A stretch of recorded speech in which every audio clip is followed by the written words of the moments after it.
Hey, it is your buddy, Peace and Harmony with you here today. Much love going out to all the beautiful, empowered harmonizers. We are zooming in and focusing in on a great viewer question, and that is to discuss and look at dealing with a feeling of loneliness as you kind of are experiencing just sort of being alone, being on your own or independent, and you're finding this uncomfortable. How do you deal with what you're now feeling as loneliness after you've sort of exposed a covert narcissist or someone who you've really been in a relationship with, which is really ultimately causing you ongoing physical or emotional pain, psychological distress, concern, fear. And oftentimes it's not fear for what you have, it's fear for what you don't have when you're in a relationship with a covert narcissist.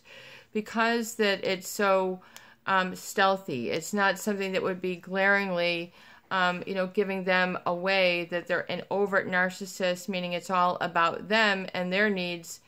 It's usually there's really an absence or a negation or a deficit of what you are receiving in the relationship, not what you are. So it's and then this emptiness or this loneliness, I would say, becomes as part of the after effect of trying to be enough for two people. When you're and then sort of being able to have the relationship be there. So and then you become really sort of as a supportive or codependent position or type of way of relating to not only this person, but then ultimately to yourself. And the codependence basically means that on an unconscious level, you have chosen to put others' needs above and more important than, and then simultaneously, you're then agreeing that you are not worthy or you are not good enough.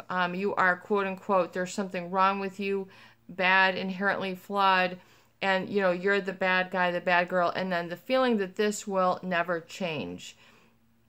And the loneliness, I would say, it's coming from a feeling of grief or grieving the past, meaning sort of a loss.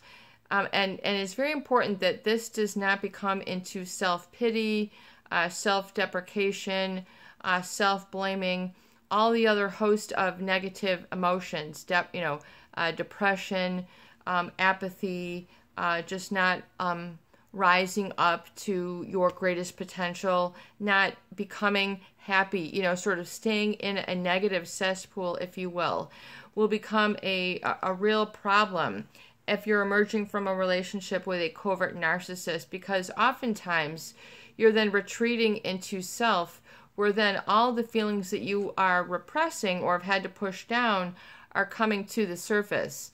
In other words, hindsight is 20/20, or hindsight is great sight, or hindsight is excellent sight. And you sort of realize what was, and then owning what had you had not received, and then being able to arrive at that conclusion or understanding really in your own heart and in your own spirit and in your own soul, body and soul. And that takes a physiological process. It might take some time. I know we have a viewer who just recently had advised that she finally understood after 2 years what I meant when it's the I am, and then getting that centered into self and allowing the safety enough to experience that. So oftentimes if you're in a relationship with a narcissist, you don't get to have that sort of comfort and check in with self where everything is okay and then you can carry on. There's a perpetual, usual, I would say, a big layer of repression, maybe 10 stories deep of sandstone, if you will. Oh, sorry, I just got something in my eye. But you might have had this compressed. You might have had this compressed for some time. I just have something in my eye. One moment. You might have had this repressed for some time, which means you had to swallow a lot of crow. you had to suck it up. You had to take the jab to the gut again and again, the slap to the face. What is it that you had to experience that was adversive or even abusive in the course of the relationship that was delivered, and then you equated this lower sense of self, or I am not strong, is usually the interpretation. And then this blame, meaning that, you, because this other person just usually carries on and they don't apologize, they don't have a sense of apathy, then you're the only one basically left, holding the problem. And then so it might feel that, then I must be the one to blame. And so all these other erroneous thoughts, and this couldn't be further from the truth, but it's oftentimes an emotion or feeling or thought that goes unchecked. In other words, it's so much of an automatic process that you don't go, wow, I'm really in the fits of blaming somebody, or I'm really in the fits of beating myself up. So people don't always catch themselves. Wow, I'm really having an angry streak, or wow, I'm really lonely. This is, and so that loneliness oftentimes, I would say, is because one has usually then, needed to barricade themselves in or surround themselves in order to cushion or buffer the effect of an adverse interaction. In other words, it becomes a coping mechanism. That is usually the denial in the covert relationship and negation of, I don't need this, I'll go without this.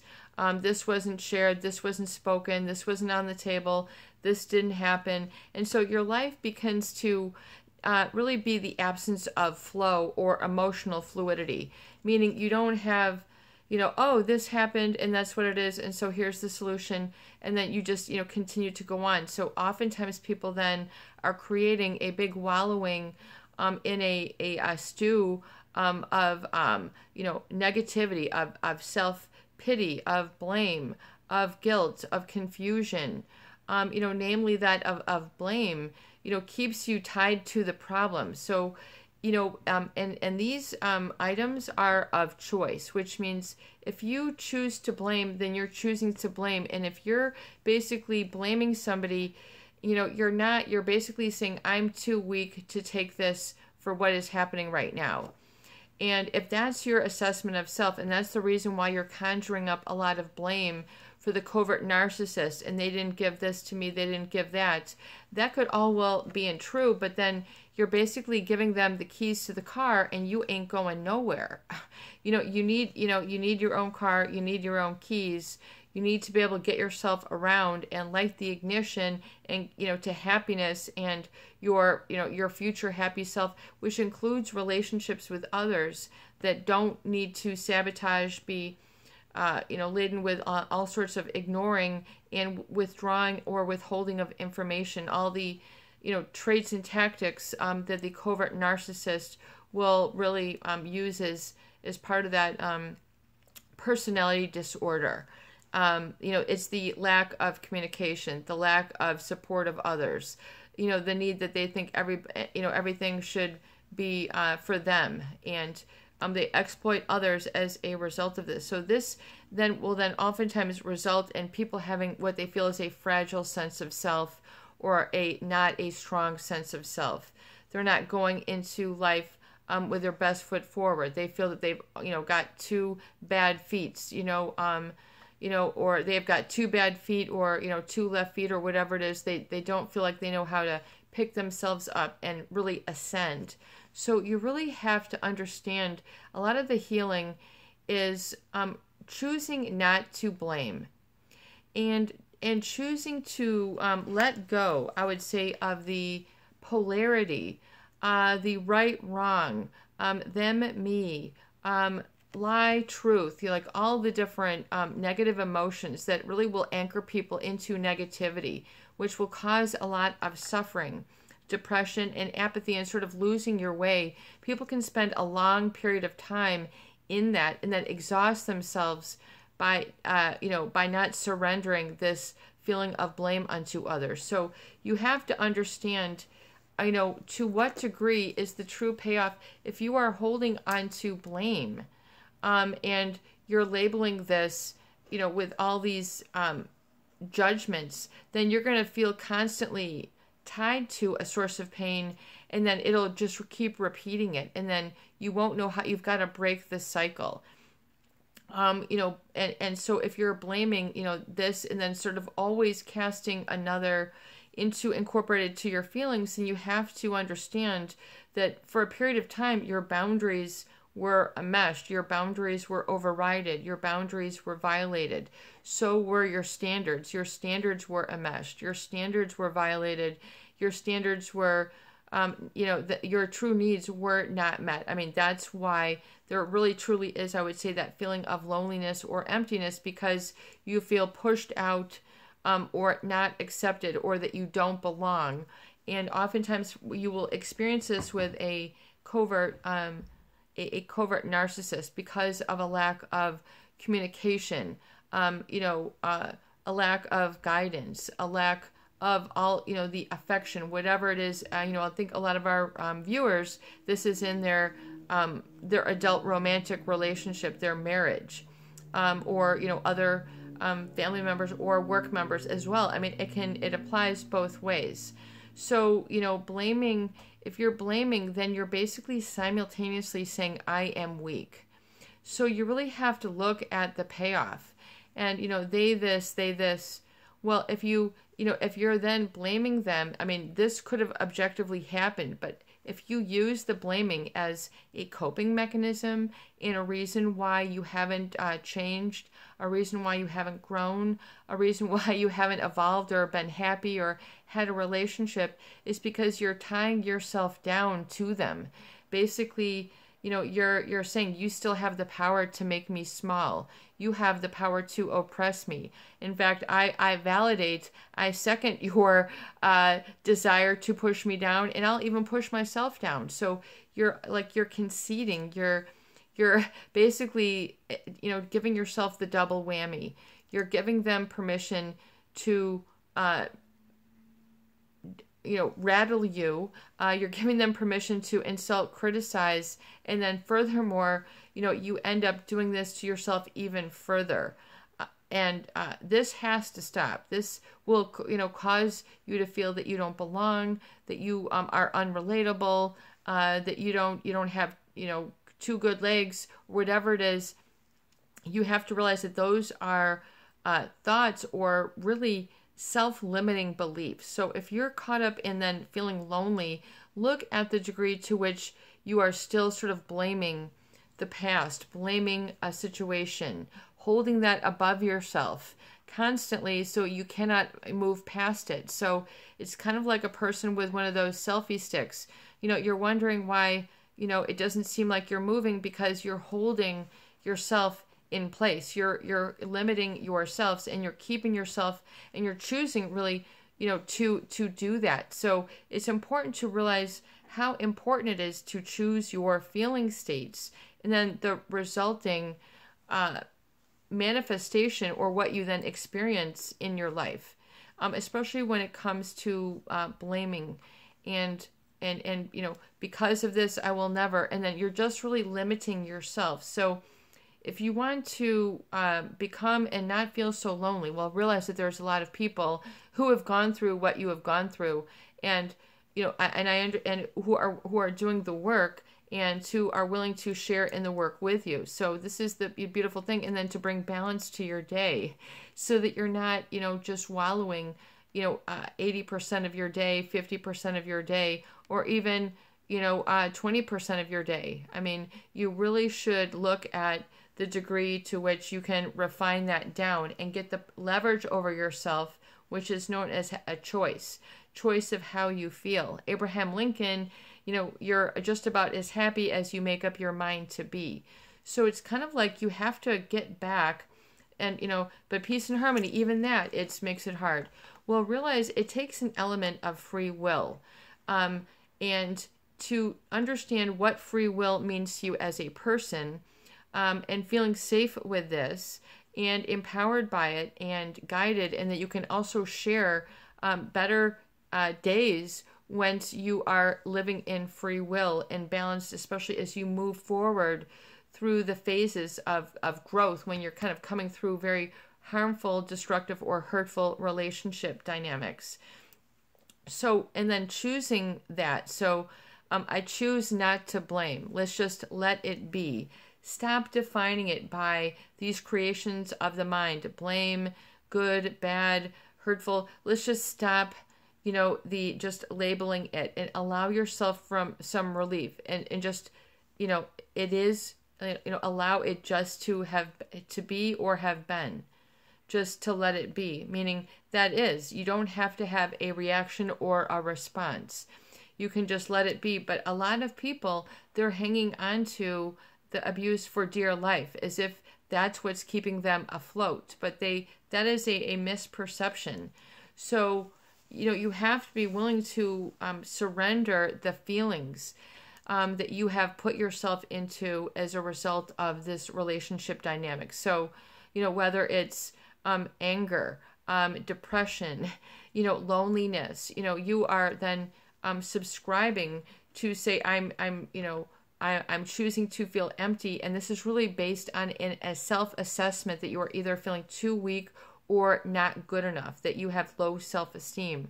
So then this is where we have to do the work. This is, we're talking, bottom of the Grand Canyon, Colorado River, here we come, carving out whatever, all the, we have to get to the bottom of this. And then you can ascend, you can ascend and then live a lighter life, meaning you feel more in touch with a better guidance system within yourself as you experience it to be, and you're not repeating a cycle of negative thoughts and negative feelings and negative behaviors that just keep you really in a rut. So you have to look at that cycle within yourself of that's keeping you kind of feeling stagnant, or that you so you have to then say, okay, well, what is the cause that's creating this effect of me feeling lonely instead of feeling independent, autonomous and liberated, or I am free and I am unencumbered,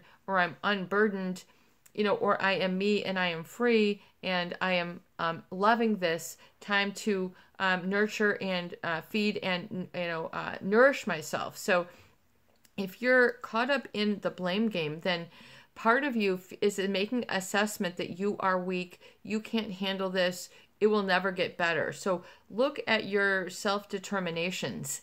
Look at your negative self-limiting beliefs that you oftentimes don't even know are running the show.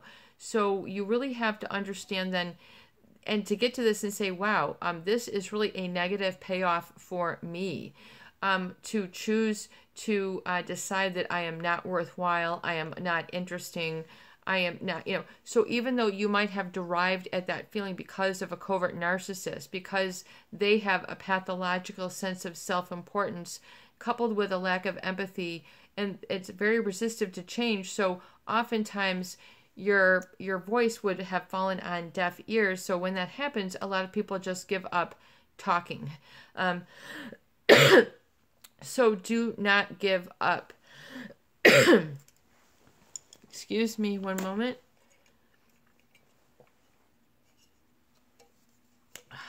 One moment. There we go. So you have to then choose to just let it be. Stop blaming me, stop blaming you, stop blaming them, stop blaming the economy. I mean, there's all these objective factors, yes, but to stop, that loneliness feeling, you really need to come to empowerment within yourself, and then understand that where you are is a great place to be. And who you have or who you don't have is a great place to be. This is what it is. I'm so sorry. I have like a something in my eye. But anyway, there we go. Hopefully that'll work. We're clear up here. So, you are where you need to be and where you are right now. And then acknowledging and validating what will give you more of that flow and more of that ascension in life. So if you're feeling that, you need to do some healing work on your own, then you need to do some healing work on your own, and then make it as pleasant as you can and as comfortable as you can. But namely, that you emerge from your healing feeling to be a better, stronger, more worthwhile person because of it. That you're assigning yourself a positive value, not succumbing to the temptation of defining yourself by the negative all the time. Define and then, then ponder for some time gratitude in this, and then appreciation of the positive, and then surrounding yourself with positive people, situations, events, and relationships that can then uplift you and validate you for who you are, not for something that you don't have to be or don't want to be. This is your buddy, Peace and Harmony, with you here today. And I hope that these videos do help. Please share, please subscribe, and for goodness sake, please donate for more great tools, videos, discussion, and support. Have a beautiful day.